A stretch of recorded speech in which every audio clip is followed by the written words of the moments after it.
Hi friends, இன்னைக்கு நந்தனுக்கு சிட்டியிலேருந்து electronic kit வந்திருக்கு. வாங்க என்ன இருக்குன்னு பார்க்கலாம்.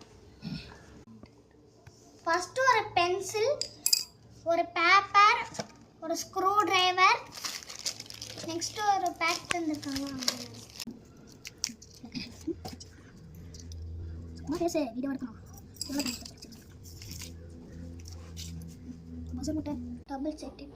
Double side tape, sharpener, 2 battery,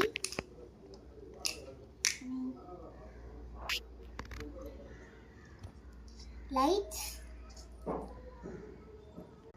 ஒரு பஸர், ஒரு சின்ன சென்சார், இந்த மாதிரி ஒரு லைட்டு, ஒரு பிரெட் போர்டு, ஒரு ஸ்டிக்கு, 2 அலிகேட்டர்.